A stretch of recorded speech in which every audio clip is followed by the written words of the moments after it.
श्री मोक्ष में प्रकाश त्रीजा अधिकार पर अपने स्वाध्याय चाली रही है। संसार अवस्था में जे दुखनु शू स्वरूप है एनो विषय अहींया पंडितजी लीधेलो है। एम टॉपिक अपने क्या सुधी से तिर्यंच गति पति की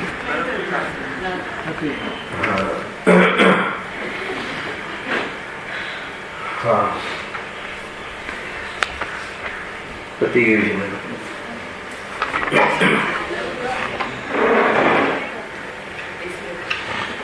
हाँ पर्याय अपेक्षा दुख नु वर्णन मूल टॉपिक। तो जे एकेंद्रिय आदि जे पर्यायो थाय छे ए पर्यायो में जे कोई पण परिस्थिति बने छे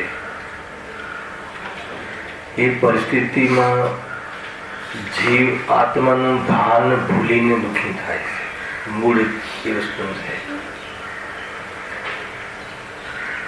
तेती पर्याय में केवी अवस्थाओं बने से अने ए अवस्थाओं में जीव आत्मबुद्धि करे से। आत्मानु भान नहीं એટલે શું કે હું એક ટંકોત કિરણ જ્ઞાયક સ્વભાવ ભાવ રૂપ ચેતન દેવ છું चिन्मात्र ज्योति स्वरूप हूँ जीव छू एवी जातिनु दर्शन एवी जातिनु अनुभव न होवाना कारणे संयोग में रहेला ते इंद्रियों ने प्राप्त शरीर में जे पण कोई अवस्थाओं थाय छे एमा आत्मबुद्धि अर्थात देह में एकत्व बुद्धि आ मारू स्वरूप से मानतो ते अवस्थाओं में घणो व्याकुल थाय छे। मूल रीजन आ छे। दुखी थवानुं रीजन कोई परिस्थिति नहीं। ये परिस्थिति छे बीजानी अने माने छे पोताने। दुख थवानुं कारण तो ए ज छे। हवे पर्याय अपेक्षाए जे पुरुषनो थाय छे एमां संघनी पंचेन्द्रिय पर्याय ने जे प्राप्त एमां नारकीयोनी चर्चा समाप्त थई। तो संघी पंचेन्द्रिय में जे तिर्यंचनी अवस्थाओं थाय छे तिर्यंच गतिना जीवोनी तो तिर्यंच गति बहु विस्तारवाળી गति छे। एकेंद्रिय थी लईने असंघनी पंचेन्द्रियना जीवो एवी पर्याय ने प्राप्त जीवो और संघनी पंचेन्द्रिय पर्याय ने प्राप्त जीवो आवी मोटी संख्या कोई जीव राशि नहीं होय तो तिर्यंचनी है। तो एकेंद्रिय थी लईने असंघनी पंचेन्द्रिय सुधीनी चर्चा तो आपणे थई चूकी है। आगळ निगोद आदिनी ए बधा तिर्यंच गतिना जीवो छे। समझो वातने पण अहींया हवे संघी पंचेन्द्रियनी पर्यायनी वात छे एमां पण तिर्यंच होय छे। तो ए तिर्यंचना दुखोनुं वर्णन अथवा ए तिर्यंच गतिमां जे अवस्थाओं थाय छे कषायनी देहनी आदि अवस्थाओं थाय छे अने ए अवस्थाओमां એવી પોઝિશનો બને છે કે જીવ પોતાનું સ્વરૂપ ભૂલ્યો હોવાના કારણે ઘણો દુઃખી થાય છે. આટલી વાત તમે આનું જે વિઝન છે વિઝન તમે પકડી લો. હવે એક ટોપિક આજે નવો પ્રારંભ કરીએ છીએ, તિર્યંચેવસ્થાના દુઃખોનું વર્ણન. કે તરત જ હેડિંગ આવે ને ગુરુદેવશ્રી એમને તરત જ કહે તિર્યંચમાં થોડી દુઃખ છે, તરત જ ગતિમાં થોડું દુઃખ છે.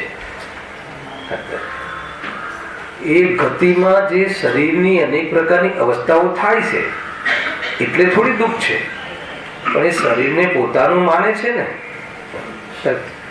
એ શરીરને પોતાનું માને છે, એને આત્મા માને છે, એમાં આત્મબુદ્ધિ છે, અને એની સાથે કઈ છેડખાની થાય છે એટલે દુઃખી થાય છે. જો એને પોતાનું ન માને તો દુઃખી નહીં થાય. એકદમ સિમ્પલ, એકદમ તર્ક લોજિકલ વાત ત્યાં આવી જાય છે. તિર્યંચ ગતિમાં ઘણા જીવો તો લબ્ધિ અપર્યાપ્ત છે.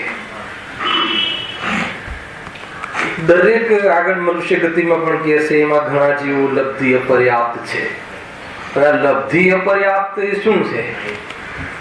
પહેલા આવી પણ કહેલું છે, છતાં એક થોડુંક લાસ્ટ ગયા શનિ રવિવારે કોઈ બેને પૂછ્યું હતું અપર્યાપ્તિ વિશે, તો થોડી 5 મિનિટનું કર્ણાની યોગનાઓથી વિષયનું થોડું આપણે સોલ્યુશન લઈએ. તો પર્યાપ્તિ કોને કહે છે? તો કાર્યરૂપ જે શક્તિ છે એને પર્યાપ્તિ કહે છે. કાર્યરૂપ શક્તિ એને પર્યાપ્તિ કહે છે. હવે આવી શક્તિઓની પૂર્ણતા જેને થઈ છે એને પર્યાપ્ત જીવ કહે છે.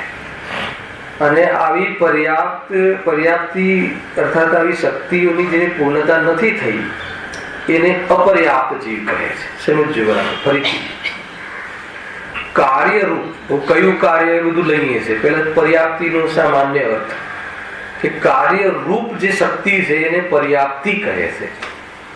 હવે આવી જે શક્તિ છે એવી શક્તિની જેને પૂર્ણતા થઈ જે જીવને, એ જીવને પર્યાપ્ત જીવ કહે છે.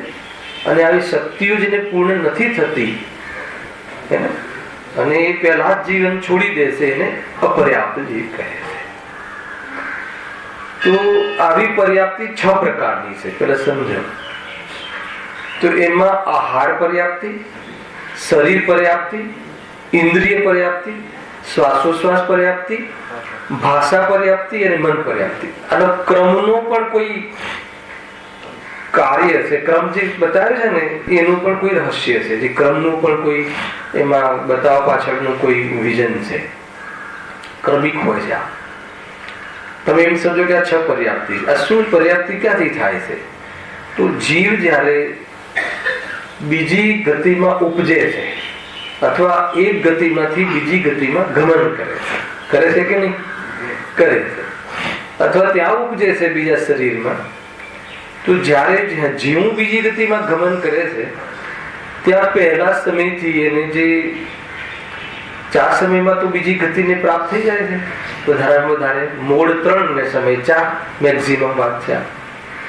તો ત્યાં એક પૂદગલ સ્કંદને ગ્રહણ કરવાનું ચાલુ કરે છે. બરાબર? પૂદગલ સ્કંદને ગ્રહણ કરવાનું ચાલુ કરે તો એને આપણે શાસ્ત્રમાં નો કર્મ વર્ગણા કહે છે. નો કર્મ વર્ગણા ગ્રહણ કરવાનું ચાલુ કરી દે છે. હવે જયારે પરમાણુ ગ્રહણ કરવાનું ચાલુ કરે છે તો એમાં જે શરીર છે, પછી આ શ્વાસોશ્વાસ છે, એ પછી આ ઇન્દ્રિય છે અને એ મન છે, ભાષા છે, એને લગતા જે પરમાણુઓ એની પાસે આવે છે એ પરમાણુઓનું ખલરૂપ અને રસરૂપ આ 2 પ્રકારમાં વિભાજિત થઈ જવું પરમાણુઓનું, એને કઈ પર્યાપ્તિ કહે? આહાર પર્યાપ્તિ. બેને પૂછ્યું તો ખ્યાલની બેન આવે છે કે નહીં? તો એ આહાર પર્યાપ્તિમાં કોઈ આહારની વાત નથી. ખ્યાલ? આહાર એક વર્ગના પણ, આપણે જે આહાર આજે કહીએ છીએ ને રોટલી, દાળ, ભાત, શાક, એ આહારની વાત ત્યાં નથી. કારણ કે એમ પૂછ્યું હતું કે એને આહાર હોય છે ત્યાં, તો કોઈ આહારની વાત નથી. આ જે શરીર છે ને એ કઈ વર્ગનાથી બનેલું છે? આહાર વર્ગના. અર્યંત પરમાત્માને નો કર્મ રૂપી આહાર વર્ગણાનો આહાર હોય છે એમ કહ્યું. यद्यपि તમે જે દાળ ભાત શાક રોટલા ખાઈએ છે આપણે, તો એને આ જે શરીર છે એ શરીરમાં જ નિમિત્ત બને છે ને, એટલે એનું નામ પણ આહાર આપી દીધું. કોનું? એ દાળ ભાત શાક આદિનું. પણ નો કર્મ વર્ગણા છે ને, અર્યંતને પણ આહાર હોય છે એવું લખ્યું કોઈ જગ્યાએ, તો એને કવલા આહાર નથી હોતો. એને આને જે ખાઈએ ને દાળ ભાત, એ કવલા આહાર, કોળિયો, એને કવલા આહાર નથી હોતો એ પરમાત્મા. પણ શરીર તો ટકે છે, આહાર વગર બી શરીર તો રહે છે. તો એ શરીરમાં જે નો કર્મ વર્ગણાઓનું આવવું થાય છે ને, એને આહાર કહ્યો ત્યાં. ખેર એ વિષય અહીંયા નથી, અહીંયા બીજો વિષય છે, પણ સાથે સાથે આપણે ક્લિયર કરી લઈએ. તો જે આહાર વર્ગણા, આહાર જે અહીંયા કહ્યું આહાર પર્યાપ્તિ, તો આહાર પર્યાપ્તિમાં આહાર વર્ગણાની પણ વાત નથી. સમજો, એમાં નો વર્ગણા જે નો કર્મ વર્ગણામાં જે પરમાણુઓ આવ્યા, કયા? જે મતલબ શ્વાસોશ્વાસ રિલેટેડ છે, ભાષા રિલેટેડ છે, બધા જ જે પરમાણુ આવે છે એમાં વિભાજન થાય છે, ખલરૂપ અને રસરૂપ. તમે કહેશો કે ખલરૂપ અને રસરૂપ શું છે? તો જે ખલરૂપ જે પરિણમિત થઈ જાય છે પરમાણુ, એનું જે શરીરમાં જે સ્થિર અવયવો છે, ચામડી છે, હાડકા છે, અને એમાં એ ઉપયોગી થઈ જાય છે, એમાં પરિણમિત થાય છે. અને જે રસરૂપ પરમાણુઓ છે, જે દ્રવરૂપ જે અંદરમાં લોહી, પરુ, વીર્ય આદિ, એમાં પરિણમિત થાય છે એ પરમાણુ. તો બે વાત કહી કે જ્યારે નો કર્મરૂપ પરમાણુ આવે છે તો એ પરમાણુઓમાં વિભાજન કરે ખલરૂપ ને રસરૂપ, એવી જાતની આત્મામાં શક્તિ ઉત્પન્ન થાય છે. આત્મામાં એવી જાતિની નૈમિતિક શક્તિ ઉત્પન્ન થાય, એને અહીંયા કાર્યરૂપ શક્તિ કહી છે. ખ્યાલ? તો એવી કાર્ય થવાની જે શક્તિ આત્મામાં છે, નૈમિતિક શક્તિ છે, કોઈ પરમાણુને કરે છે એમ નહીં. આત્મામાં પર્યામાં એવી શક્તિ ઉત્પન્ન થાય છે, એવી યોગ્યતા ઉત્પન્ન થાય છે કે આવેલા પરમાણુઓનું વિભાજન થઈ જાય. બરાબર? હવે એ જ પરમાણુઓને શરીર પર્યાપ્તિ, એ ખલરૂપ અને રસરૂપ પર વિભાજિત થવું એ આહાર પર્યાપ્તિ, અને એ પરમાણુઓનું હાડકા આદિમાં પરિણમિત થવાની, કે જે લોહી આદિમાં પરિણમિત થવાની રસરૂપ પરમાણુઓની એવી જે આત્મામાં શક્તિ પેદા થઈ, એના આત્માના પ્રદેશોમાં એવી શક્તિ પેદા થઈ, એ શરીર પર્યાપ્તિ છે. પછી આ નંબર પ્રમાણે થાય છે: આહાર, શરીર, પછી ઇન્દ્રિય પર્યાપ્તિ. ઇન્દ્રિય પર્યાપ્તિ મીન્સ શું છે?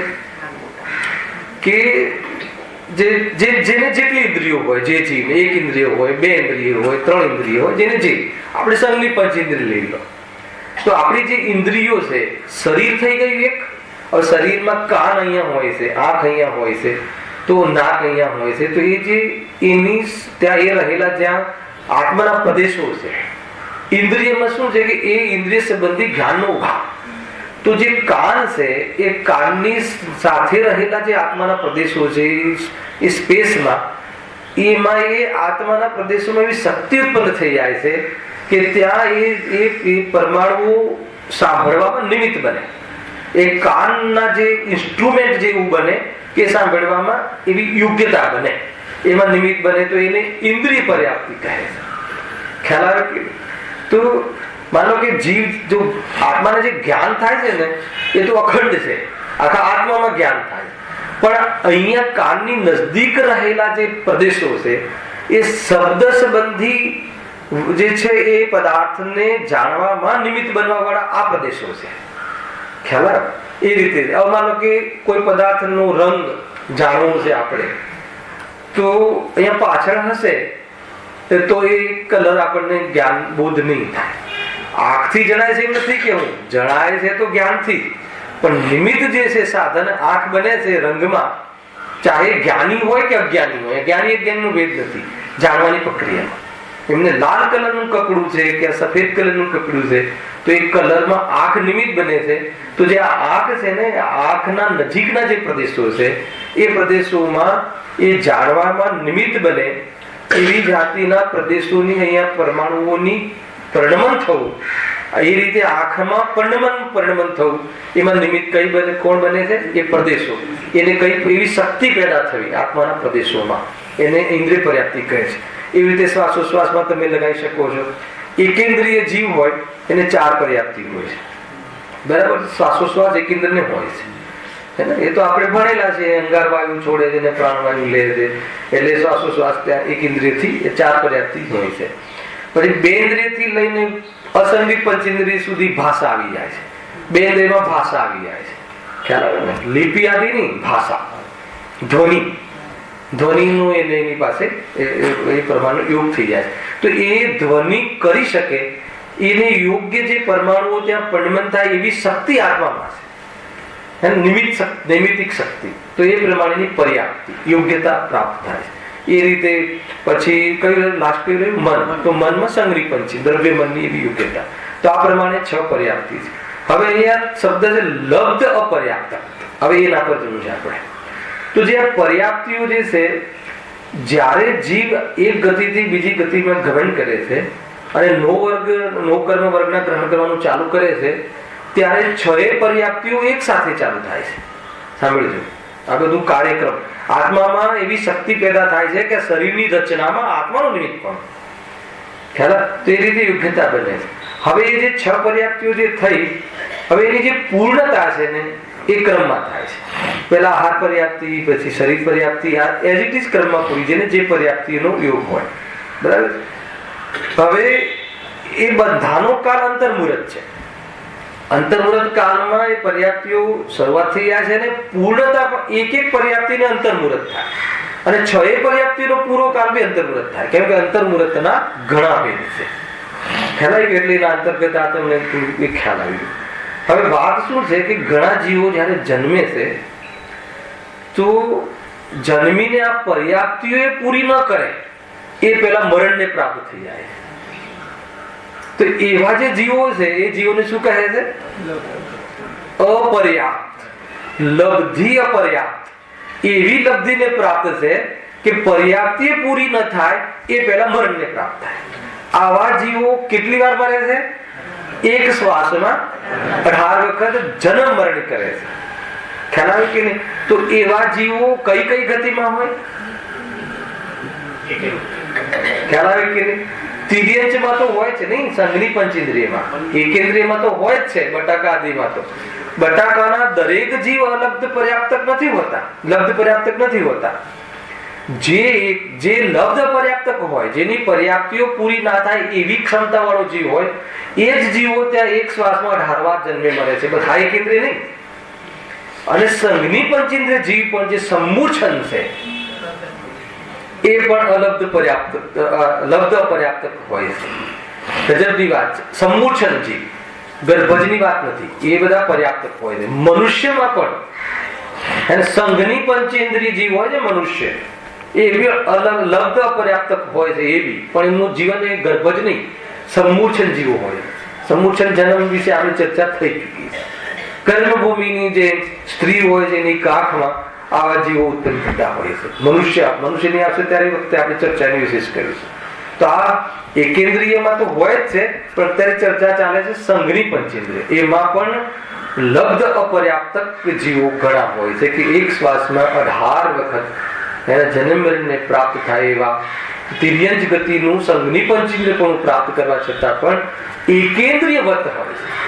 કોઈ વ્યક્ત નથી કરી શકતો એનો ભાવ, અને કોઈ એમાં ભેદ જ્ઞાનનો અવસર જ નથી. કેટલીક ક્ષણોમાં તો નીકળી જાય તો એક ભાવ એનો સંઘની પંચેન્દ્રિયનો જતો રહે.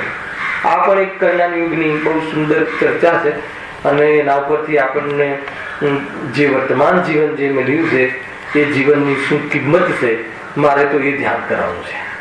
હે ને? મારે તો એ ધ્યાન કરાવવું છે કે આવી ગતિઓમાં આટલા અપર્યાપ્તક જે ભાવો આપણે અનંત કર્યા છે, અને હવે આપણને આ માંડ આ ભાવ મળ્યો છે, તો આ ભાવમાં જે કરવા લાયક કાર્ય છે આપણે કરીશું. હવે આગળ વિશે વાંચો. જુઓ, એ શરીર પર્યાપ્તિ પૂરી થાય ને ત્યાં સુધીનું નિવૃત્ત અપર્યાપ્ત કહે છે, અને એ પછી પર્યાપ્તિ એને પૂરી થઈ જ જાય છે નિયમથી. આ તો એકે પર્યાપ્તિ પૂરી નથી થતી એની વાત છે. શરૂઆત થઈને પછી સીધું મરણ હતા, શરૂઆત થઈને સીધું મરે. આવા જીવો ત્યાં જન્મે મરે એ રીતનું એમનું આયુષ્ય હોય છે, એ પ્રમાણે થતું હોય છે.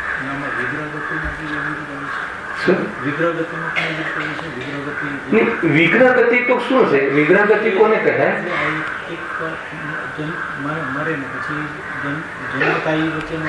ના ના ના, વિગ્રહ ગતિ તો સાંભળો, વિગ્રહ ગતિ તો એવી છે કે જયારે આ વિગ્રહ ગતિ તો નવી શરીર પ્રાપ્ત ન કરે ત્યાં સુધીનો જે કાળ છે ને વિગ્રહ ગતિ કહે. ના ના, શરીર પ્રાપ્ત કર્યા પહેલા તો ક્યાંથી થાય? શરીર જેવું પ્રાપ્ત કહ્યું ને 4 સમય પછી, 4 સમયમાં તો એ નવો શરીર ધારણ કરી જ લે છે, નવું ઉદ્ગલ પરમાણુ વર્ગના ચાલુ થઈ જ જાય છે અને એ અંતર્મુહૂર્તમાં રચના થાય છે.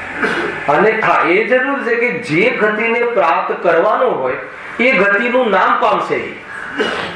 પણ એ વખતે માનો કે આપણે કોઈ જગ્યાએ એકેન્દ્રિયમાંથી તિર્યંચની મનુષ્યમાં જાય છે જીવ નિયમથી, એકેન્દ્રિયમાંથી જે તરસ્પર્યાયમાં આવે તો 2 ઇન્દ્રિય 3 ઇન્દ્રિય 4 ઇન્દ્રિય તો થાય, પણ એ તિર્યંચમાં બી થાય, આ 2 ઇન્દ્રિય આદિ અને મનુષ્ય પણ થઈ શકે છે, પણ નરક અને દેહમાં નથી જતો. સમજી લો. તો હવે એ જેવો માનો કોઈ એકેન્દ્રિય કે 2 ઇન્દ્રિયમાંથી મનુષ્યમાં આવે તો 2 ઇન્દ્રિયમાંથી કીડામાંથી અહીંયાથી જેવો જીવ છોડ્યો, શરીર છૂટ્યું. હવે મનુષ્ય ગતિમાં એનું શરીરની રચના પહેલા જે 3 સમય મેક્સિમમ અને ચોથું એનો મોડ, 4 મોડ હોય છે, એ 4 સમય 3 મોડ, ચોથા સમય સુધી તો એ શરીર ગ્રહણ કરી લે. હવે શરીર ગ્રહણ કરી લે તો એ શરીરની જે રચના થાય ને એ અંતર્મુહૂર્તમાં થઈ જાય અમુક. અને માતાના ગર્ભમાં જે 8-7 માસનું જે ડેવલપમેન્ટ થાય છે, પણ આ પર્યાપ્તિઓ જે છે ને, આ પર્યાપ્તિઓ તો અંતર્મુહૂર્તમાં કરી શકાય. શરીર ભલે એના ડેવલપમેન્ટમાં 1 મહિનાનું ગર્ભ, 2 મહિનાનું ગર્ભ, 3 મહિનાનું ગર્ભ, એ પછીની વાત છે, ડેવલપ થાય છે. પણ જે શક્તિ છે એ આત્મામાં આ પર્યાપ્ત પૂરી આત્માની શરીરની રચના કરવાની એ અંતર્મુહૂર્તમાં ગ્રહણ કરી લે. પછી એ જે પર્યાયમાં જે ક્રમ હોય 9 મહિનાનો કે 7 મહિનાનો કે 8 મહિનાનો ગર્ભ એ તે ડેવલપ થાય છે. એ પરથી તો નક્કી કર્યું ને કે ભાઈ પહેલા જ સમયથી મતલબ જેવું માતાના ગર્ભમાં આવે એ ગર્ભમાં જીવ હોય છે. ઘણી વાર લોકો 1 મહિનાનો જીવ, 1 મહિનાનો ક્યાં જીવ હોય, કરાવી નાખો એબોર્શન, કેવું નથી હોતું, એમાં જીવ આવી જ જાય છે. પૂરેપૂરો જીવ સંગ્રહ પંચેન્દ્ર જીવ. વિગ્રહ ગતિમાં એને શરીર નથી હોતું, એવું કાર્બન શરીર હોય છે ને તેજસ શરીર, 2 શરીર ત્યાં હોય છે. ખ્યાલ આવે તો એ છતાં બી રાગ દ્વેષ વ્યક્ત કરવાની ફેસિલિટી નથી, પણ રાગ દ્વેષ રહિત નથી વિગ્રહ ગતિમાં. નહીં તો કે ચલો શરીર નથી તો પછી અશરીરી થઈ ગયો કે ના થઈ ગયો? તો કે અશરીર નહીં ને કાર્બન તેજસ શરીર હોય છે, અશરીરી તો એકે શરીર નથી હોતું. અને રાગ દ્વેષ વ્યક્ત કરવાની ફેસિલિટી નથી, પણ રાગ દ્વેષ મિથ્યા તો પૂરેપૂરું હોય છે જો મિથ્યા દ્રષ્ટિ હોય તો. એ રીતની ઘણી બધી જાણકારીના વિષય છે. જેટલું મતલબ પોસિબલ છે, જેટલું આપણને જરૂરી છે એટલું ધ્યાન આપણને હોવું જોઈએ. જિનેન્દ્ર ભગવાન કથિત વાણીની આ બધી વાતો છે, તો આપણને એ રીતે પણ મહિમા આવવો જોઈએ કે ભગવાને જે આપણી આંખ નથી જોઈ શકતી એવું કેવલ જ્ઞાનમાં આટલી બધી સૂક્ષ્મ બાબતો જણાય છે. અને મૂળ તો એ જણાય છે કે આ બધી શરીરની વાત છે, આ આત્માની વાત નથી. તો એનાથી મોટો સંદેશો અને ઉપદેશ શું હોઈ શકે? પણ જે વસ્તુ જ્યાં છે એવું જેટલું જાણવું જોઈએ. જ્યાં જે વિષયો જાણવાની જરૂર નથી એ વિષયોમાં આપણે બહુ બુદ્ધિ લગાવીએ છીએ. લગાવીએ ને પેપર આદિ વાંચીને અહીંયા ને આ ને તે, જેનું કોઈ આપણે એની સાથે ન વૈરાગ્યનો નિમિત્ત બને કે ન કોઈ આપણું જ્ઞાનનું પોષણ થાય, એવા ઘણા બધા ટોપિકો આપણે ચર્ચામાં રાખતા હોઈએ છીએ, જ્ઞાનનો વિષય બનાવતા હોઈએ છીએ. તો એ બનાવવા કરતા કે જેનાથી વૈરાગ્ય પ્રત્યે આપણે આવી જાતિના અનેક ભાવ કર્યા છે અને આવા ભાવ કરવા પાછળ આપણે આ સ્વરૂપને ભૂલ્યા છીએ. એટલે હવે મારે સતર્ક રહેવું જોઈએ, એલર્ટ રહેવું જોઈએ અને એવી અંદરમાં પ્રેરણા લેવા અર્થે આવા ગ્રંથોનો પણ અભ્યાસ યથા સમયે કરવો જોઈએ. અને મૂળ તો વિરક્ત થઈને જે ચેતન સ્વભાવનું સ્વરૂપ શું છે એવા દ્રવ્યાની યુગના વિષયોમાં વિશેષ રસ લઈને આત્માની આરાધના જેવી કરવી જોઈએ. એમાં આત્માની આરાધનાના કોઈ વિશેષ બલ ના આવતું હોય તો આવા વૈરાગ્યમય ગ્રંથોને પણ આપણે ખોલવા જોઈએ. અને પોતાના આત્માનો વર્તમાન ઉપયોગ બહુ વેરાઈ જાય છે ત્યાંથી એ સમેટાય એમાં પણ આ બધું નિરૂપણ નિમિત્ત બનતું હોય છે. અને મન બીજે લાગી જતા હોય છે, ભય રહેતો નથી પાપોનો, સંસારનો જેને ભય નથી હોતો, તો એવા જીવોને વિશેષ આવી વાતોથી સંગી પંચેન્દ્રિય પાત્રતા તો રાખે છે, તો આના કારણે જીવ પાછો વળે છે, એનાથી વિરક્ત થાય છે.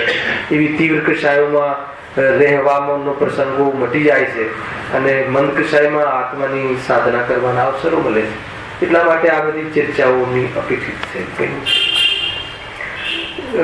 રાગના ત્યાગનું બહુ મહત્વ છે ભાઈ. આજની જે અષ્ટાવની જે ગાથા ગુરુદેવે કહીને એ બહુ સુંદર વાત. એ વાત જરૂરી છે કે ભાઈ મને જ્ઞાન થઈ ગયું કે શરીર હું નહીં, ધનમાં સુખ નથી, બરાબર છે, એક ચૈતન્ય સ્વરૂપ હું છું, એને આને કાંઈ લેવા દેવા નથી, એકબીજાને અડતું નથી, આવું દર્શન થઈ ગયું, એવું જ્ઞાન થઈ ગયું. તો પછી ઉપયોગ હવે ત્યાં શું કામ લગાવો? ઉપયોગનો એ સંબંધી રાગનો ત્યાગ ન થાય ત્યાં સુધી સિદ્ધ પદને પ્રાપ્ત નહીં થાય. એટલે શીલ સ્વભાવ એટલે શીલ પાહુડમાં મુખ્યતા રાગના ત્યાગની વાત કહી. એટલે ત્યાં એક પ્રકારથી સમ્યક દૃષ્ટિને પણ કહી દીધું કે તને આત્મદર્શન થઈ ગયું છે, તારું જ્ઞાન સમ્યક થઈ ગયું છે, પણ તને આ ગ્રસ્ત જીવનના રાગના ત્યાગ વગર તું સિદ્ધ સ્થાને પ્રાપ્ત થઈશ એમ નથી.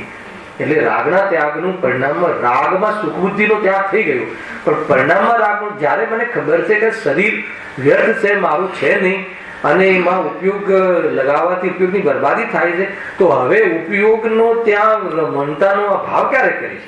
અને એ રમણતાનો અભાવ નહીં થાય ત્યાં સુધી તું સ્વરૂપ લીનતા વગર સિદ્ધ અવસ્થાને પ્રાપ્ત નહીં થાય. તો ત્યાં એ પણ કહે.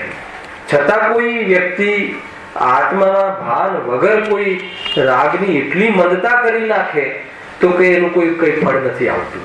એ વાત પણ ત્યાં બહુ બહુ સારી ચર્ચા હતી આજની.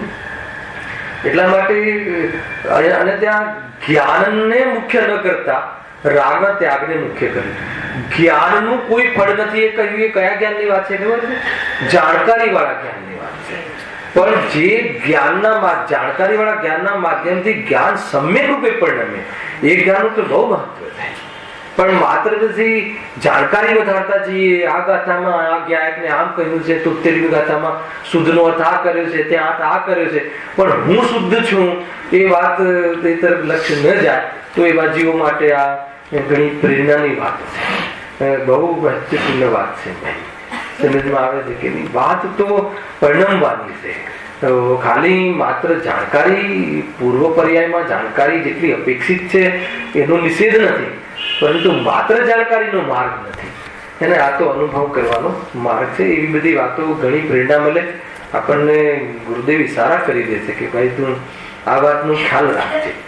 જીવને અટકવાના ચાન્સ ઘણા છે. અટકી જાય ભણવામાં ને સ્કોર કરવામાં ને બસ પતી ગયું. આગળ તિર્યંજ ગતિમાં ઘણા જીવો તો લબ્ધ અપર્યાપ્તક છે, લબ્ધિ અપર્યાપ્તક છે. ખ્યાલ આવી આ વાક્યનો અર્થ માટે આપણે આટલી ચર્ચા કરી.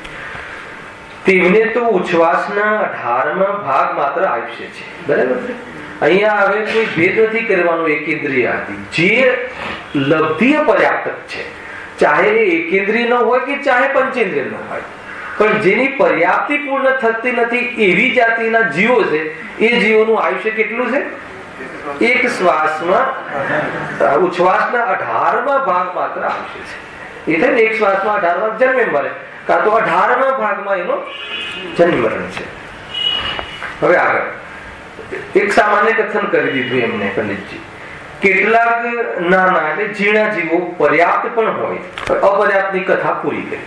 હવે કોઈ પર્યાપ્ત પણ હોય છે, પણ તેમની શક્તિ પ્રગટ જણાતી નથી. કઈ શક્તિ? એને આગળ આવી ગયું છે જ્ઞાન દર્શનની શક્તિ. એવી પર્યાપ્ત એવી શક્તિ નથી જણાતી કે જે બચી શકે, જે આત્માનો વિચાર કરી શકે. એ કેવી રીતે પણ કવર કરી લેવા. અને કદાચિત પંચેન્દ્રિય હોય પણ બહુ ઝીણા હોય, જેનું આયુષ્ય ઓછું હોય. ઝીણા એટલે કોઈ સાઈડના ઝીણા માત્ર એવું ન લેવું. એટલે કે જેનું સામર્થ્ય નથી, તો એવા જીવોનું પણ કોઈ ખાસ અહીંયા રોલ નથી.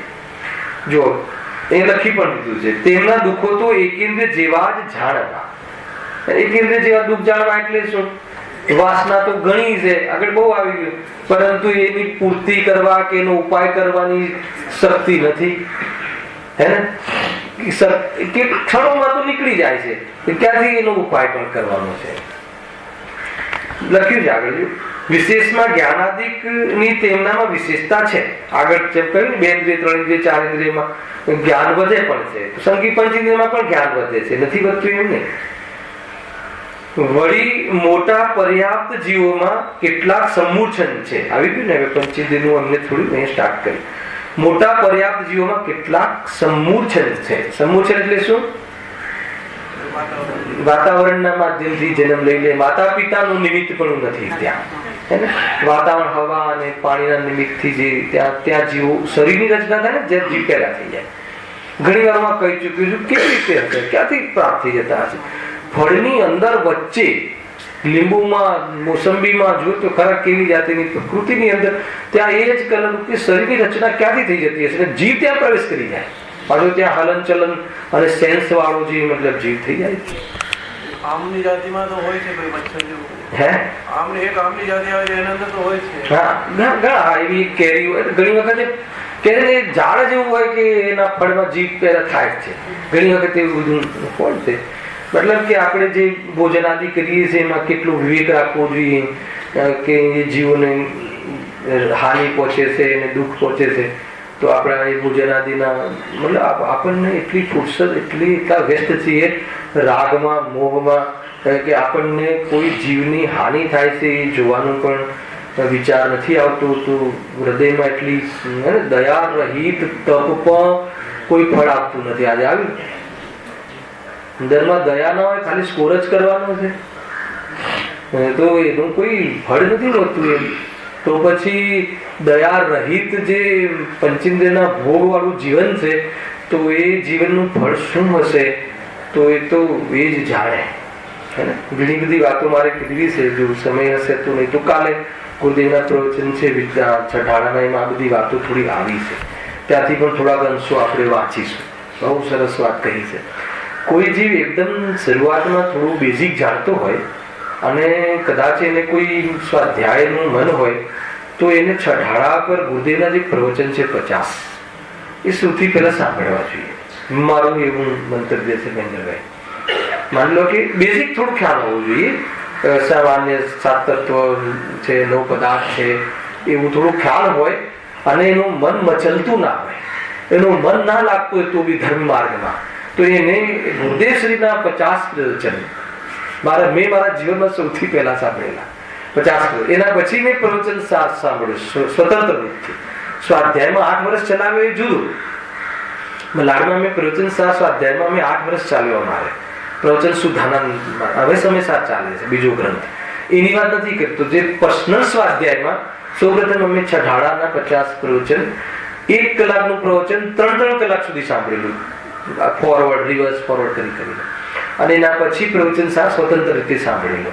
ઇન બિટવીન નય ચક્રનો અભ્યાસ કરેલો, જેથી કરીને આમાં શું કહેવા માંગે છે અને શું વાક્યોના અર્થ કેવી રીતે કાઢવા એનું આપણને વિશેષ એંગલો મળે છે. તો ઘણા જીવો બધા પૂછતા હોય છે સમગ્ર રૂપથી કે સ્વાધ્યાય ક્યાંથી સ્ટાર્ટ કરવું, શું કરવું. અને એના પહેલા એકદમ બેઝિક ના હોય તો એ તો આપણે શનિવારનો ક્લાસ આપણે રાખ્યો છે તો એ બી સ્ટાર્ટ કરેલ છે ને. એમાં આપણે જૈન સિદ્ધાંત પ્રવેશિકા આવે, 1-2 પીરિયડ પછી સ્ટાર્ટ પણ થઈ જશે. તો એ પ્રમાણે પછી કોઈ બી ગ્રંથમાં એના આચાર્યોના જીનવાણી માતાના જે ભાવ છે એ ભાવ આપણે સમજી શકીએ. એ કેટલો વ્યક્તિ દુર્ભાગ્યશાળી હોઈ શકે કે જે પોતાની માતાની ભાષા ના સમજી શકે. એક દીકરો છે એ માતાના ઈશારા અને માતાની ભાષા ના સમજી શકે તો એ કેટલો દુર્ભાગ્યશાળી કહેવાય.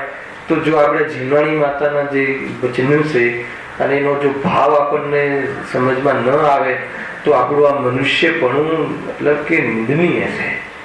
ખ્યાલ આવે છે શૈલેષભાઈ? ના સમજમાં આવી જો માતાની વાત શું કહેવા માંગે છે. એટલા માટે આ થોડુંક તમને મેં સ્વાધ્યાયનો કોર્સ બતાવી દીધો. ઘણા લોકો પૂછતા હોય છે જનરલી કે શું વાંચવું, કઈ રીતે વાંચવું. તો મને આજે સવારે આ વાંચતા શું થયું છે પ્રશ્ન છે કઈ? હા, તો આ જે પ્રવચન છે એમાં બહુ સારી વાતો સાંભળી. વિતરાગ વિજ્ઞાન નામ છે ચોપડીનું.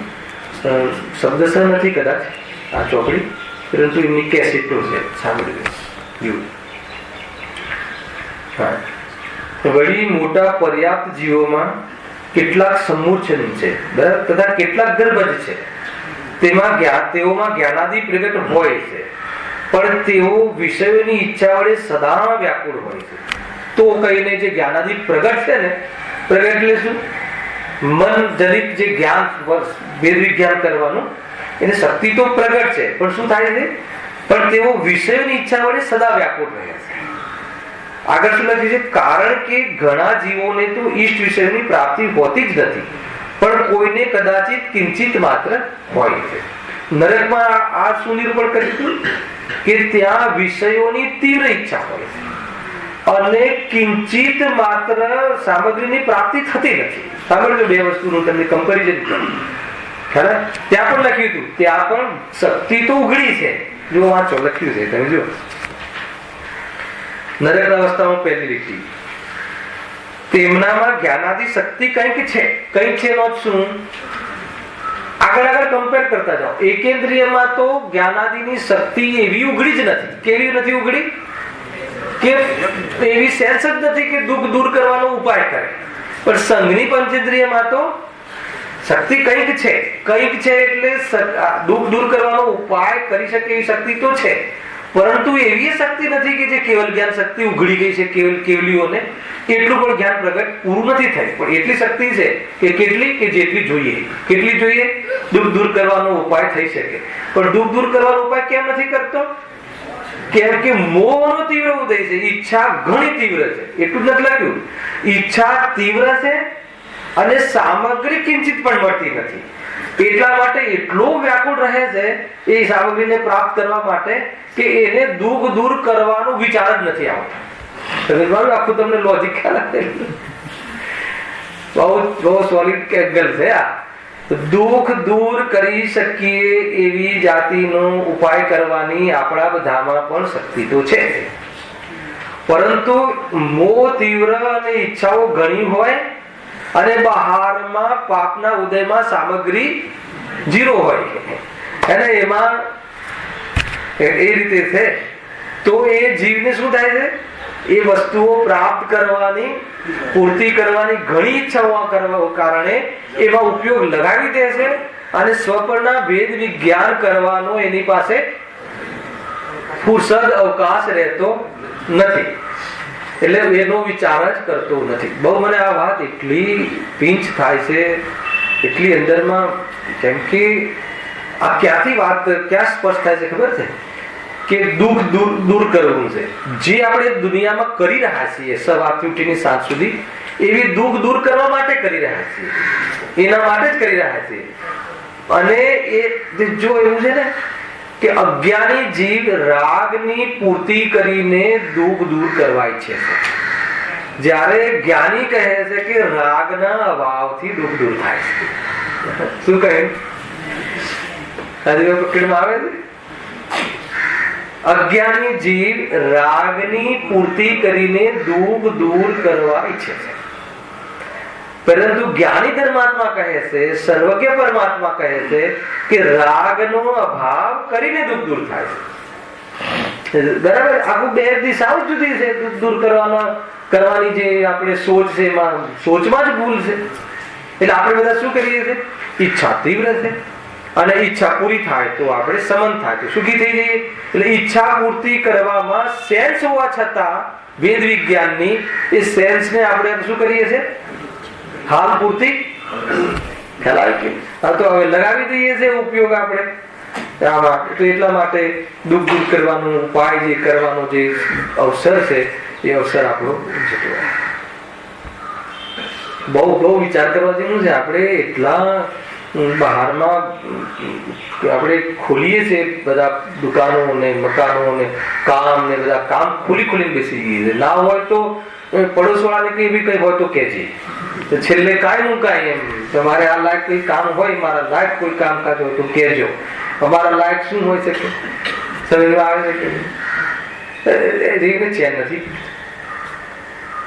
ગજબ છે. જો મને ઘણી વાર એવું થાય કે આગમનું જે વૈરાગ્ય છે ને, સાંભળજો, બહુ ઊંચી વાત છે. આગમ જનિત જે વૈરાગ્ય છે ને એ જીવની પાત્રતા કેળવે છે. ખ્યાલ? એટલે આગમ જનિત વૈરાગ્ય એટલે આ પર્યાયોનું સ્વરૂપ સમજીએ, આટલા દુઃખ પડે છે, નરકમાં જીવ પોતાના સ્વરૂપ ભૂલીને આવી અવસ્થાઓને પ્રાપ્ત થાય છે, તો એને અંદરમાં પાત્રતા તૈયાર થાય છે કે નહીં, આ સાની તત્વ અભ્યાસની પાત્રતા તૈયાર થાય છે. અને જે અધ્યાત્મ રૂપ વૈરાગ્ય છે ને એમાં સમ્યક દર્શનની પાત્રતા તૈયાર થાય. અધ્યાત્મ વૈરાગ્ય શું છે? તારું છે જ નહીં, દેહ અને આત્મા બે ભિન્ન છે. એવું જ એનાથી એ ભેદ જ્ઞાનથી જે વૈરાગ્ય આવે છે એનાથી સમ્યક દર્શનની આત્મ દર્શન કરવાની પાત્રતા ક્રિએટ થાય. એ આધ્યાત્મિક વૈરાગ્ય છે અને એક આગમ જનિત વૈરાગ્ય છે. આગમ જનિત વૈરાગ્યમાં જીવને આત્મદર્શનનો અભ્યાસ, તત્વ અભ્યાસ કરવાની પાત્રતા ખીલે છે, એની પ્રેરણા મળે છે. મરી જઈ મતલબ કે તને ઘણી લાતો પડશે એમ જયારે સાંભળે ને ગુરુદેવની ભાષા, તો શું કરું પ્રભુ? તત્વ અભ્યાસ કર, સ્વાધ્યાય કર, જીનવાણી વાંચ. તો જીનવાણી વાંચવા આવે. જીનવાણી વાંચે અને અંદરનું જે આધ્યાત્મિક વૈરાગ્ય, મોક્ષની પર્યાયનો વિકલ્પ પણ મોક્ષમાં બાધક છે. હટાવી દે આખી વાત તો હવે ત્યાં આધ્યાત્મિક મને મોક્ષ જોઈએ છે એવી ઈચ્છાથી મોક્ષ મળતું નથી. હું મુક્ત સ્વરૂપ છું, એમાં આધ્યાત્મિક વિરક્તિ છે. સમ્યક દર્શનની પર્યાય પણ મારે જોઈતી નથી, એનું નામ આધ્યાત્મિક વૈરાગ્ય. સમ્યક દર્શન જોઈએ છે પ્રકૃતિ ફટાક દઈને તો એ છે, જોઈએ તો છે, પ્રગટ કરવાનું ઉપાધિ તો છે, પણ સમ્યક દર્શન જોઈએ છે મારે તો જોઈએ છે, તો એની આકુરતામાં સમ્યક દર્શન નથી થતું. સમજમાં આવે? આ બધા જે દ્રષ્ટિકોણ છે ને જીતુભાઈ, બહુ કામના છે. એવું નથી જોઈતું, પ્રગટ કરવું તો છે જ ને. ન કરવું તો આ શું કામ આત્માનો આશ્રયની વાત સાંભળતા હોય? પરંતુ એના ઉપર લક્ષ્ય જશે, એ મારે પ્રાપ્ત કરવી છે એવો વિકલ્પ જ્યાં સુધી રહેશે, હે ને, અરે મારામાં ખોટ નથી એવું જોવું, એનું નામ સમ્યક દર્શન છે. સમ્યક દર્શનની પર્યાય વગર હું અધૂરો છું એમ જોઈશ તો સમ્યક દર્શન નહીં થાય. શું કન્સેપ્ટ છે, અધ્યાત્મ પણ આટલું જોરદાર. તમને બધા વિષયો ખ્યાલ આવી જતો હશે કે અધ્યાત્મ પણ આ ગ્રંથોમાં શું કહ્યું છે. કરનાર યોગની પણ કેવી જાતિની ચર્ચા છે, પાપ પુણ્યનું પણ શું રોલ છે, અને આત્માનો પણ શું રોલ છે. બધી બાજુથી સમીચીન ચિંતન હોવું જોઈએ, જેટલું પર્યાપ્ત છે. એટલું નથી કે કોઈ તમારે કોઈને સમજાવવું છે તો એની બાલની ખાલ કાઢીને એમ નહીં, પણ જેટલું આપણને ખ્યાલ તો હોવો જોઈએ કે ભાઈ એ રીતે આનંદ તો આવવો જોઈએ. હું એમ કહું છું કે લબ્ધ અપર્યાપ્ત જીવનું સ્વરૂપ સમજીને આનંદ આવવો જોઈએ. શું વાત કરું? હા, કેમ કે વૈરાગ્ય આનંદની જન્મી છે, હે ને. વૈરાગ્ય એટલે તો શોકની વાત નથી. ઓ પ્રભુ મજા આવી ગઈ, મને ખબર પડી ગઈ કે મારે અહીંયાથી હવે બચવાનું કેવી રીતે, અહીંયાથી બચવાની પ્રેરણા માટે હું તમારા શરણમાં આવી ગયો, લ્યો આ. એટલા માટે એનું નામ આનંદ છે. ભગવાનના શરણમાં આવે એ જીવ પ્રસન્ન હોય છે, ખ્યાલ આવે કે? અને આત્માના શરણમાં આવે એ જીવ અત્યંત સુખી હોય છે. સમજમાં આવે છે આખી વાત? બહુ જોરદાર કન્સેપ્ટ છે. દુઃખી જીવ થોડી આવે, બહારમાં દુઃખ લાગતું હોય એ જીવ ભગવાનના શરણમાં તો આવે, હે ને. બહારમાં જેને દુઃખ લાગતું હોય ને એ જીવ વાસ્તવમાં પ્રસન્ન જીવ, વિરક્ત જીવ છે. અને એ વિરક્ત જીવ નિયમથી પ્રસન્ન રહે. બહારમાં એટલે 100 કરોડ મળી જાય તો એ શું છે, એમાં આકુરતા તો છે. તો એવું જયારે લાગ્યું કે જીવ હંમેશા ચિત્તમાં એ પ્રસન્ન રહે, પરંતુ એ સાચું સુખ ક્યાં મળે એ શોધવા માટે એને સર્વજ્ઞ પરમાત્મા નિમિત્ત બને છે. અને જ્યાં અહીંયા ભગવાનનો રૂપ મુદ્રા જોવે, ખાલી મુદ્રા જોવે તો સમર્થ જીવ હોય, એને મતલબ એક પ્રકારથી પાત્ર જીવ હોય, તો સમોષણમાં ભગવાનને જોતા પહેલા, હે ને, ભગવાન પાસે પહોંચ્યા પહેલા, સાંભળજો વાત, 1 કલાક પહેલા તો ગ્રહિત મિથ્યાત્વનો સરદાર છે, નેતા છે, એને પોષણ કરાવવાની પ્રવૃત્તિ 1 કલાક પહેલા, માત્ર 1 કલાક પહેલા. અને 1 કલાક પછી જોઈએ તો ગૌતમ ગણધર થઈને પ્રભુના શરણમાં બિરાજમાન છે. મંદિર સમોષણમાં પ્રવેશ કરતા પહેલા, ભગવાનના દર્શન થયા પહેલા, ભગવાનની વાણી સાંભળ્યા પહેલા, ખાલી સમોષણ જે શું કે માનસ તમમાં ભગવાનની પ્રતિમા જોઈને આત્મના દર્શન, માનથી રહિત આત્મા દેખાઈ જાય છે. અને ભગવાનની પાસે પહોંચતા પહેલા તો કેટલું જ થઈ જાય છે, હે ને. 3 ચોકડી કશાયના ભાવની વિતરાગતા, વિતરાગી સંતોનું સ્વરૂપ શું છે. અને તેથી પ્રભુના શરણમાં જઈ અને તદભવ મોક્ષગામી, એ ભવે ભગવાનના નિર્વાણ પછી એનું કેવલ જ્ઞાન પ્રગટ થઈને નિર્વાણને પ્રાપ્ત થઈ જાય. શું આત્માની ક્યાંથી જોવું, ચૈતન્ય શક્તિમાં શું સ્વરૂપ છે, વિચાર કરવું છે. ચંદ્રકાંતભાઈ ખ્યાલ આવે? કોનો મહિમા આવ્યો? ગૌતમ ગણધરનો કે આ જોરદાર છે. અરે આપણે તો કમસે કમ વેદ જ્ઞાનના માહોલમાં તો છીએ, ક્યાંથી આવે છે જીવ અને ક્યાં કલાક પછી એને ખબર બી નહીં હોય કે હું કલાક પછી તો હું નમો લો એ શબ્દ સાવ નમવા વાળો છે. ખ્યાલ આવે? તો એ રીતે અહીંયા પણ વિચારાય કે 1 કલાક પછી, 1 સેકન્ડ પછી ક્યાં હશું એને. એટલા માટે હું આત્મામાં કાયમી રહું છું, જલ્દી શીખી લો. હું ક્યાંય જતો આવતો નથી. એ જ છે પોતાનું મહત્વ આવે, પોતાના આમાં સ્વભાવનો રસ પોષણ થાય એનું નામ જ સ્વાધ્યાય છે. સાંભળવાનું નામ સ્વાધ્યાય છે જ હે ને. સાંભળવાનું નામ સ્વાધ્યાય નથી. સાંભળવામાં પોતાનો રસ, પોતાને લાભ અંદરમાં ભાષિત થાય, એને એમાં ખ્યાલ આવી જાય કે હું જ્યાં વળગ્યો છું ને એ દુષ્ટતા છે એટલી બી ખબર પડી જાય ને તો એ જીવનું એ દિવસ સાર્થક છે. એટલી મોટી વાત છે. બહુ મતલબ કે જ્યાંથી બી સમજવું હોય તમે ત્યાંથી સમજો. આ તો વૈરાગ્યના પ્રસંગો છે. જો વળી મોટા પર્યાપ્ત જીવોમાં કેટલાક સમુચન છે તથા કેટલાક ગર્ભજ છે. તેઓમાં જ્ઞાનાદિ પ્રગટ હોય છે પણ તેઓ વિષયોની ઈચ્છા વડે સદા વ્યાકુળ હોય છે. એટલે ખ્યાલ આવી ગયું કેમ વ્યાકુળ હોય છે? કારણ આપ્યું છે. કારણ કે ઘણા જીવોને તો ઈષ્ટ વિષયોની પ્રાપ્તિ હોતી જ નથી, પણ કોઈને કદાચિત કિંચિત માત્ર હોય છે. બહુ મોટી વાત ખોલવી છે. હવે તમને એમ લાગશે કે સામાન્ય વાત છે, સામાન્ય નહીં. પહેલા તો ઘણા જીવોને તો તિર્યંજની વાત છે, ઈષ્ટ વિષયની પ્રાપ્તિ હોતી જ નથી. એનું વર્ણન આગળ આવશે. એની કેવી અવસ્થાઓ થાય છે, ભોજન સંબંધી, રહેઠાણ સંબંધી, બહારમાં આસાતા વિદ્યના ઉદય ઘણો રહે છે.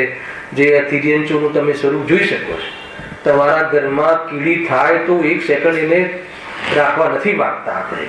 કાંઈ કાંઈ આ નાખવાનું, તે નાખવાનું, ફરીથી આવે જ નહીં ને અહીંયા આવી જ ના જોઈએ ને. એ બધી ઘણી બધી ચર્ચાઓ. એમ લાગે કે ત્યાં હું છું પેલા, હવે મારે આવવામાં જવું નથી. એટલું તો યાદ આવવું જોઈએ ને એ જીવો પ્રત્યે કરુણા આવે તો શાબાશ, પરંતુ એટલું પોતાના પર તો કરુણા આવી જોઈએ ને કે આ મારે આવું નથી કરવું. તો એ માટે અહીંયા છે. તો એ શું કહે છે? ઘણા જીવોને તો ઈષ્ટ વિષયોની પ્રાપ્તિ હોતી જ નથી. નરક સાથે કમ્પેર કરાય કે ત્યાં તો મળતું જ નથી. અહીંયા ઘણા જીવોને નથી મળતું, કોકને કિંચિત માત્ર મળે છે. અને મળે છે તો એ શું લણી લે છે? એ આગળના પેરેગ્રાફમાં હે ને મિથ્યાત્વને લઈને શું કરી લે છે? મળી પણ લે છે. કોઈ કૂતરા બિલાડાને કોઈ સારું ઘર મળી લખ્યું ને, પણ કોઈને કદાચિત કિંચિત માત્ર ઈષ્ટ વિષયોની પ્રાપ્તિ હોય છે. તો એ ઈષ્ટ વિષય એટલે શું કે બહારમાં કોઈ માનો કે એમ સમજી લો કે કોઈ કૂતરું હોય છે તો એને કોઈ બિલાડી હોય છે તો એને રખડતું હોય છે. એને કોઈ મતલબ કે દરવાજા પર પણ ઊભું નથી રાખતું. અને કોઈ એવા કૂતરા હોય છે કે જેને મતલબ કે આમ તો લાવારીસ થઈને ફરતા હોય છે, પણ એવા કૂતરા બી હોય છે કે જેના વારીસ હોય. તો આ મનુષ્ય વારી તો શેઠિયાઓ એના વારીસ હોય કે એને બાકાયદા એને નામ, નંબર, રહેઠાણ આ તે કદાચ વિશેષ જ્ઞાનનો ઉગાડ હોય તો રાષ્ટ્રમાં એને કોઈ જે પેલું હોય ને કોઈ એવી જાતિની અનિષ્ટ પદાર્થને શોધી શકે એવી એની ગંધ પારખવાની હોય તો એને ત્યાં સ્થાન મળી જાય, બહુ રિસ્પેક્ટ મળી જાય. બરાબર નથી બોલતો? તો કેટલાક ઈષ્ટ વિષયની એને પ્રાપ્તિ હોય છે એમ કહેવું અહીંયા મળી જતું હોય છે. બહારમાં એવી જાતિની એને રહેઠાણ બેઠાણની વ્યવસ્થાઓ કોઈને મળે છે. કોઈ શેઠિયાઓના ઘરમાં સ્પેશિયલ કૂતરાઓ માટે ઘર હોય છે, એનો રૂમ હોય છે, એની બધી વ્યવસ્થા હોય છે, બેંકમાં ખાતું હોય છે, બધું હોય. ખ્યાલ છે તમે વાંચ્યું હતું? બેંકમાં ખાતું પણ ખોલાવે હે. હા તો કે હવે મતલબ કે કૂતરું નસીબ વાળું છે. અરે નસીબ છે.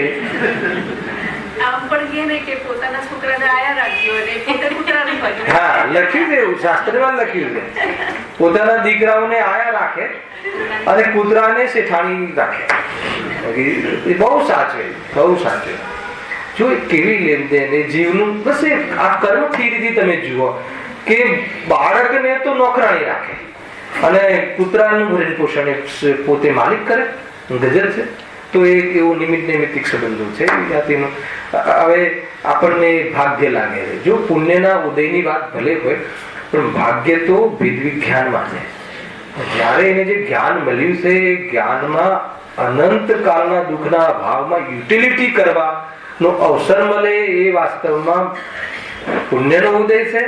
અને ભાગ્યશાળી તો ત્યારે કહેવાય કે એ પુણ્યના ઉદયમાં ભેદ જ્ઞાન કરીને ભોગવે, હે ને, તો એ ભાગ્યશાળી છે. ભાગ્ય તેને કહે, ભોગવે એને ભાગ્ય કહેવાય. મળી જવું એનું નામ ભાગ્ય અધ્યાત્મ નથી કહેતું. મળી જવું એનું નામ ભાગ્ય આગમ કહે છે.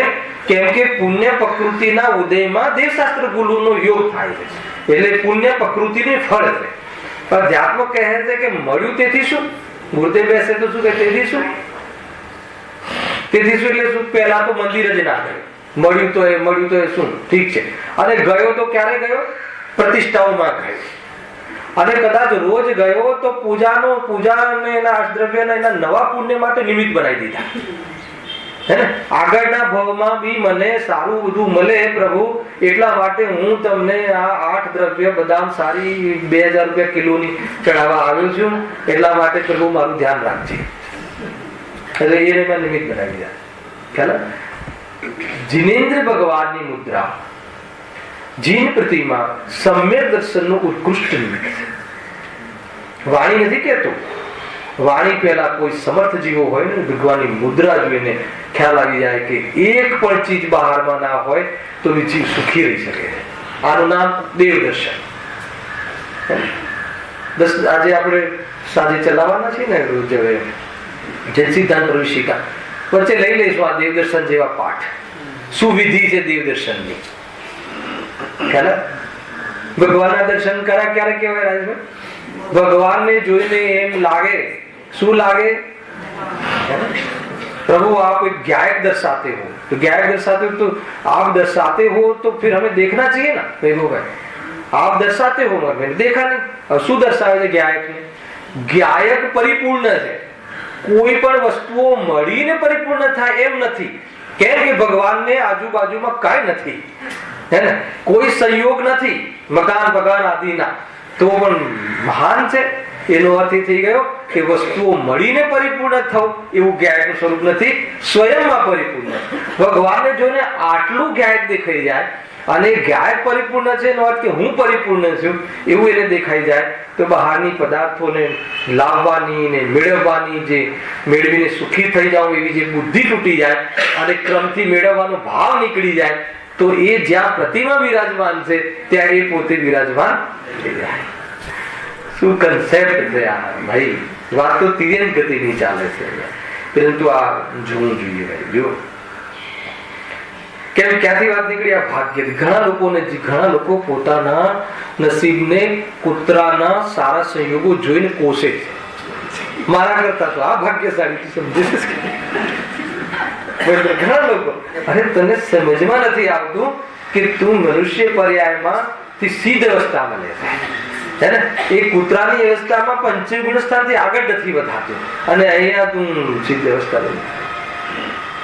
એને પોતાની વર્તમાન જે તાકાત છે અને જે યોગ મળે છે એ યોગમાં કેવું કામ કરી શકું એનો મહિમા નથી આવતો, અને બીજાના ભાગ્ય જોઈને પોતાના ભાગ્યને પોષે. આપણે લોકો પણ એવું કરીએ. આપણે લોકો આગળ વધી ગયા. ક્યાં આગળ વધી? આગળ વધી કોને કહેવાય? લક્ષ્મી અને અધિકાર વધતા શું વધ્યું તે તો કહો. શ્રીમદજી તરત જ હાજર છે. હા બોલો. લક્ષ્મી અને અધિકાર વધતા શું વધ્યું તે તો કહો.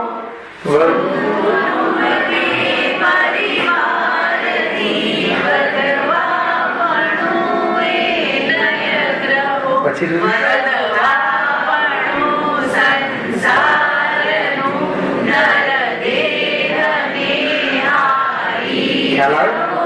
ખ્યાલ વધવાપણું સંસારનું નરદેહ